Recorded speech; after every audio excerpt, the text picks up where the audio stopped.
apparently the LA police are telling people, like we sort of were just talking about before, that wearing expensive jewelry could make you a target. Brandon, can you check that up? Thank you.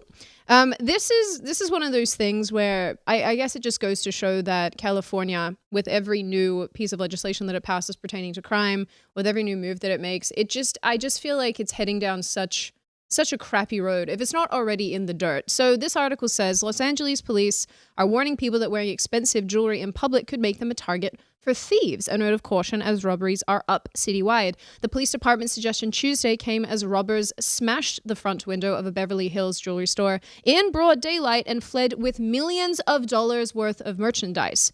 Passers-by recorded video of Tuesday's robbery, the latest in a long string of brazen smash and grab thefts and robberies of people wearing expensive watches or jewelry in the Los Angeles region. I mean, apparently this is also saying that robberies are up by 18% year to date compared to 2021, and robberies with a firearm are up 44% in the same time period across the city. Coincidental, considering that I'm pretty sure it's quite difficult to get firearms in California. That's fun. Well, you know what this is? It's just typical victim blaming. You know, they have to blame the victim. Oh, if you wear nice jewelry, it's your fault that you got robbed. Right. But the thing is, these burglars, these robbers, they know that even if they go to jail, they're going to be easily let out. So that's where the issue is. It's a systemic issue that's only going to get worse until they make systemic changes. Well, they're literally they're decriminalizing this. Yes. I mean, we've watched on my show. We play all the time. There's people who walk into CVS. They just casually stroll in with a giant sack and just start taking stuff off of the shelves, shoving it into their sack, and walk out. And because they know they're not going to get prosecuted in California. I mean, Dallas did something very similar. So it's like, why would you not expect that to happen? This is similar to, when you watch, you see some sort of scientific study that they're like, we paid $2 million to find out that people live when they breathe oxygen. And you're like, yeah, we already we already knew that. Why are you telling us this? Duh. I think that the purposes of the law that you're talking about that took the basically stealing over 900 or less than $950. That was, I believe, a felony at one point, and now it's a misdemeanor.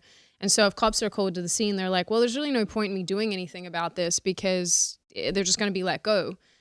So you make a good point in that. But what's funny is that in trying to address the issue of too many people being in prison or too many people being prosecuted when maybe it's not fair. I don't know the exact terminology to use here because I'm not in the brain of these people. But I guess with them trying to fix the system and the justice system, they just inevitably make it worse, and they make it worse for businesses and individuals. Sarah, do you think this is indicating that California is at the point of no return?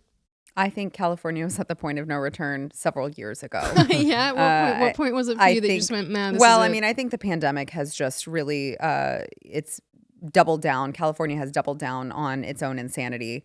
And, especially with Gavin Newsom at the helm. And, I just, on my show earlier, we talked about the new stimulus that he wants to bring to the state of California. It's like, $9 billion in like tax relief and funds for bicycles and all this ridiculous stuff that you're like, oh, wow, that sounds really good if you're thinking of it as the government's money and not actual taxpayer money. And, California already has such high taxes. The inflation is ridiculous all around the country. But you look at, let's say, I have a friend in California who is in San Diego, and they're trying to buy a house. And every single time they go to bid, they get outbid, but they're like, we're already bidding $200,000 over asking price.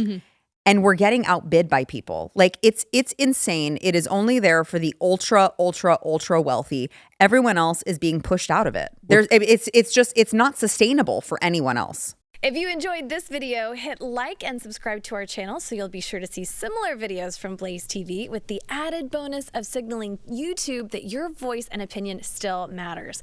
And if you're looking for more great conservative content, check out one of the 2 videos suggested here.